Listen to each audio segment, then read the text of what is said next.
सबैलाई नमस्ते है। अहिले क्यानाडाको चाहिँ एकदमै चर्चा भइराखेको छ, विशेष गरी स्टुडेन्ट भिजालाई लिएर।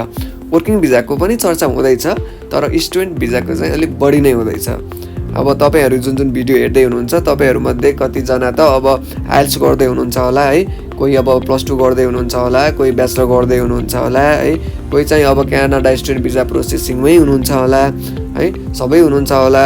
र तपाईँहरू अब कस्तो हुँदो रहेछ त, के डकुमेन्ट्सहरू चाहिँदो रहेछ त, क्यानाडा जानको लागि के गर्नुपर्ने रहेछ त भनेर पक्कै बुझ्न खोज्नु भएको होला होइन। कुन कोर्स गर्ने, आइएल्स गर्ने कि टोफल गर्ने कि, एकाडेमिक क्वालिफिकेसन कति हुनुपर्छ, कति लामो हुन्छ यो प्रोसेसिङ, सबै जानकारी म तपाईँहरूलाई यो भिडियोमा दिन्छु है। जम्मा 8 देखि 9 मिनटको यो भिडियो छ, तर मैले तपाईँहरूलाई कम्प्लिट गाइड गर्छु यो क्यानाडा स्टुडेन्ट भिजाको बारेमा है।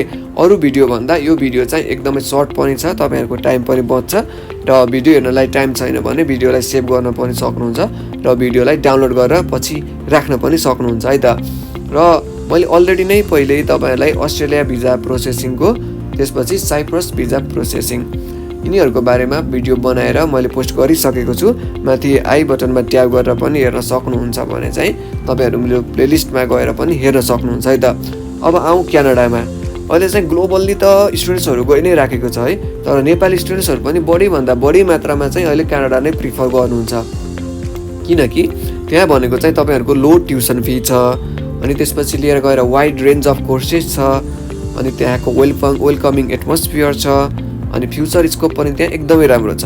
तपाईँहरूले त्यहाँ कोर्सको ड्युरेसन सकिसकेपछि है, तपाईँहरूले चाहिँ त्यहाँको जब है, त्यहाँको स्कोप चाहिँ एकदम राम्रो छ फ्युचरको लागि। त्यही भएर चाहिँ अहिले नेपाली स्टुडेन्ट्सहरू चाहिँ धेरै क्यानाडा नै प्रिफर गर्नुहुन्छ है त।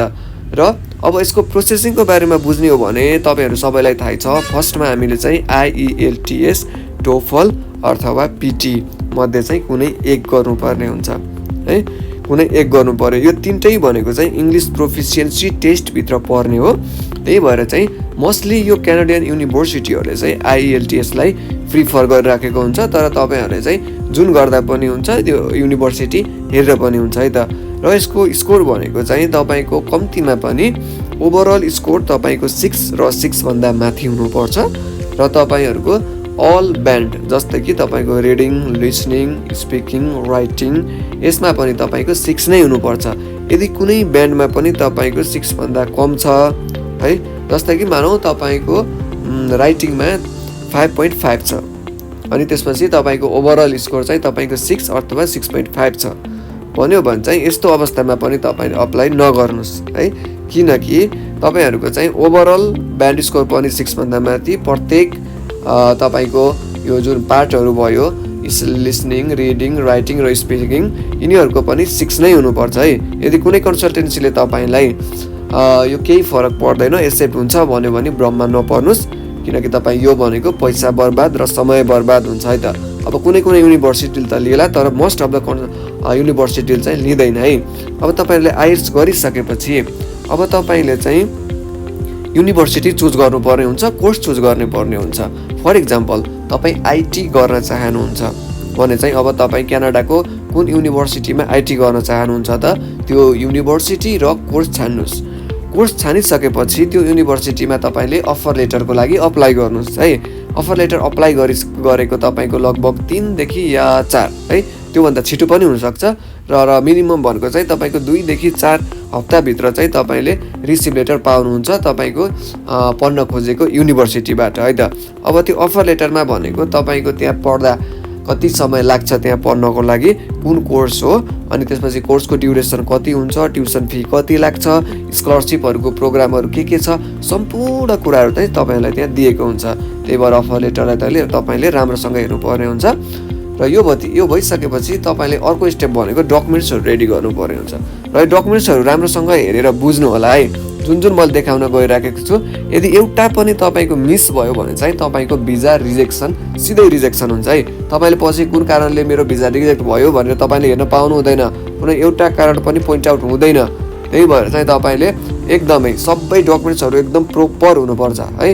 एक्युरेट भिजाको लागि चाहिँ तपाईँले सबै डकुमेन्ट्सहरू प्रोपर रूपमा फलो गर्नुपर्ने हुन्छ, बनाउनु पर्ने हुन्छ। र नम्बर 1 मा चाहिँ तपाईँको चाहिँ चाहिन्छ फाइनेन्सियल प्रुफ। अब यो फाइनेन्सियल प्रुफ भित्र पनि तपाईँको 2टा कुरा पर्छ। ब्याङ्क स्टेटमेन्ट, अर्को हुन्छ तपाईँको एनुअल इन्कम। अब यो दुईवटा किन देखाउनु पर्छ त भन्दाखेरि चाहिँ तपाईँहरू अस्ट्रेलिया बस्दाखेरि तपाईँलाई बस्दा लाग्ने खर्च, लिभिङ एक्सपेन्सेस है, त्यसपछि रिटर्निङ ट्रान्सपोर्टेसन, तपाईँले आफ्नो कोर्स सकिसकेपछि नेपालमा फर्कँदाखेरि चाहिँ तपाईँसँग इनफ पैसा छ होइन, तपाईँलाई ट्युसन फी तिर्ने पैसा छ भनेर देखाउनको लागि चाहिँ, प्रुफ गर्नको लागि चाहिँ तपाईँले फाइनेन्सियल प्रुफको एउटा डकुमेन्ट बनाउनु पर्ने हुन्छ। जस्तै कि तपाईँको एउटा भनेको ब्याङ्क स्टेटमेन्ट हुन्छ, यो तपाईँले ब्याङ्कमा गएर लिन सक्नुहुन्छ र यो ब्याङ्क स्टेटमेन्ट चाहिँ तपाईँको कम्तीमा 4 देखि 6 महिनासम्मको है, 4 देखि 6 महिनासम्म जुन ट्रान्जेक्सन भइरहेको छ, जुन कारोबार भइरहेको छ त्यसको तपाईँले प्रुफ देखाउनु पर्ने हुन्छ है।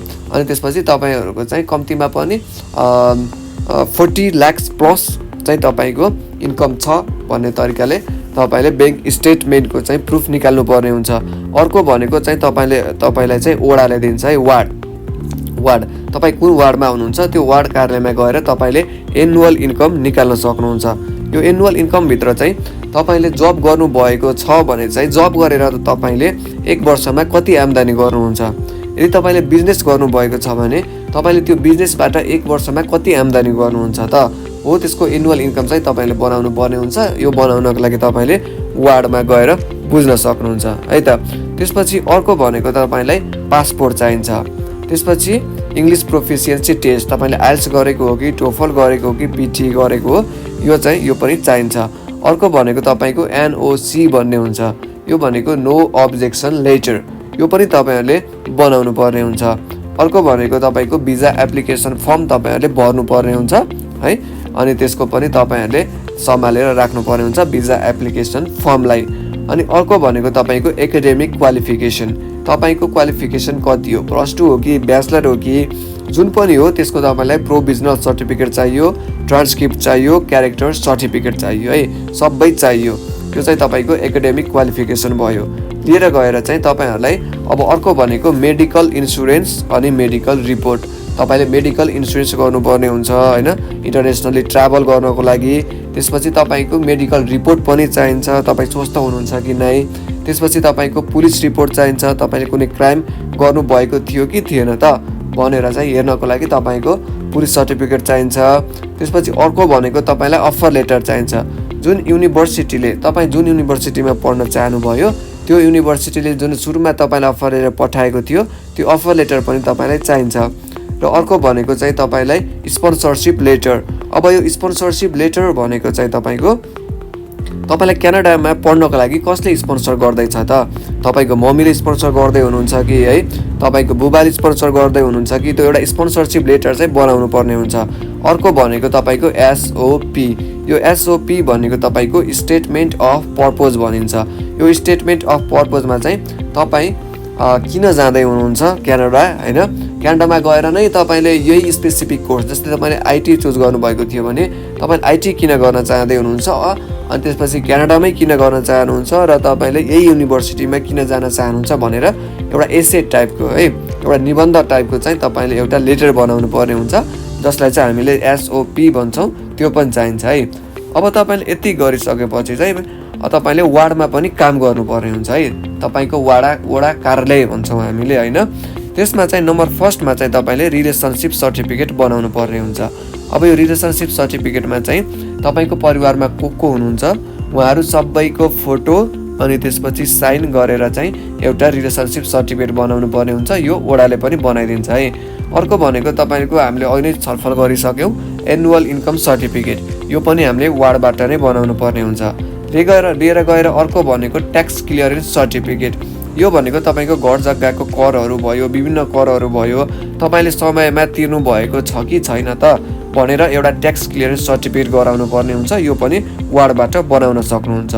र अर्को भनेको तपाईँको एड्रेस भेरिफिकेसन हुन्छ है, तपाईँको पर्मानेन्ट रेसिडेन्स कहाँ हो त, तपाईँ कहाँ जन्मिनु भएको हो, कति वर्षदेखि चाहिँ तपाईँ त्यो ठाउँमा बस्दै हुनुहुन्छ, त्यसको चाहिँ एड्रेस भेरिफिकेसन चाहिँ तपाईँहरूले गर्नुपर्ने हुन्छ। र सबै यो डकुमेन्ट्सहरू रेडी गरिसकेपछि तपाईँले चाहिँ अब यसलाई चाहिँ सबमिट गर्नुपर्ने हुन्छ। र यो सबमिट गर्दा चाहिँ मोस्ट अफ द कन्सल्टेन्सी चाहिँ तपाईँहरूलाई फी मागिरहेको हुन्छ है। जब हामीले भिजाको लागि सबमिट गर्छौँ त्यो बेला कन्सल्टेन्सीले फीहरू माग्छ है।